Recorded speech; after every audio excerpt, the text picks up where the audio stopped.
Salam tout le monde, c'est Haroun. L'autre jour, j'ai fait un rêve. J'étais au Parc des Princes avec Messi, Neymar et Mbappé et j'ai joué avec eux. J'avais réussi à mettre un petit pont à Neymar, j'allais en Ouais. mettre un à Mbappé également. Et c'est là que j'ai eu l'impression que on m'avait donné la manette pour pouvoir me contrôler dans mon propre rêve. C'est-à-dire que je pouvais faire absolument tout ce que je voulais en fait. Et c'est après avoir fait des recherches que j'ai appris que c'était un rêve assez spécial qu'on appelle des rêves lucides. En gros, c'est quand la personne elle est consciente qu'elle est en train de rêver. C'est comme si que tu jouais, enfin c'est comme un mélange de GTA et de Fortnite dans un monde métavers. Ou alors même dans le film Inception, que tu as sûrement déjà vu, la scène avec Leonardo DiCaprio et Elliot Page quand ils sont à Paris et où la ville elle se retourne contre eux-mêmes. Mais ça, je t'en parlerai à la fin de la vidéo, parce que oui, on peut débloquer notre cerveau pour pouvoir avoir accès à ces rêves lucides. Commençons par le début.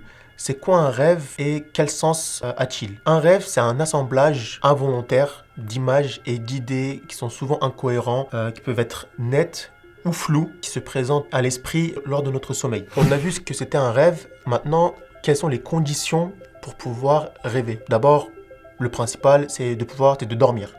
Donc, le sommeil, c'est quoi? Le sommeil, ça représente un tiers de notre vie, donc ce qui est très important. Donc chaque cycle de sommeil est divisé en 4 phases de 1h30. Donc l'endormissement, entre 5 et 20 minutes, on a le sommeil lent avec le sommeil lent léger, donc ça qui représente un demi du temps de sommeil. Et on a aussi le sommeil profond, donc là c'est près de 20% du temps de sommeil. Le sommeil paradoxal, le 20% du temps de sommeil, c'est pendant le sommeil paradoxal que les rêves sont les plus abondants, les plus riches et les plus imagés. On dit que le rêve est la moitié de la mort. Dans un passage, on peut lire que pendant la vie terrestre, comprise entre la naissance et la mort, l'état de sommeil est à mi-chemin entre la vie et la mort. On dit donc que le sommeil est le petit frère de la mort. Et aussi, l'âme sort du corps. Dieu dit dans le Coran, Dieu prend les âmes au moment de leur mort, ainsi que l'âme qui n'est pas morte pendant son sommeil. Puis il garde celle au sujet de laquelle il a déclaré la mort, et il renvoie l'autre jusqu'à terme fixé.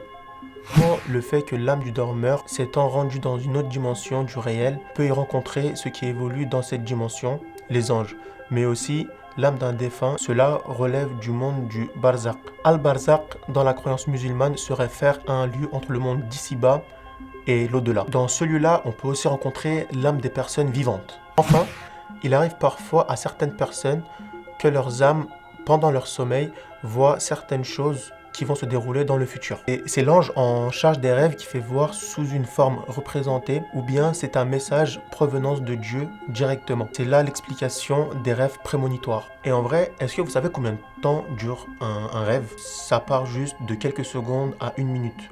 On a l'impression que ça dure une éternité, mais ce n'est pas du tout ça.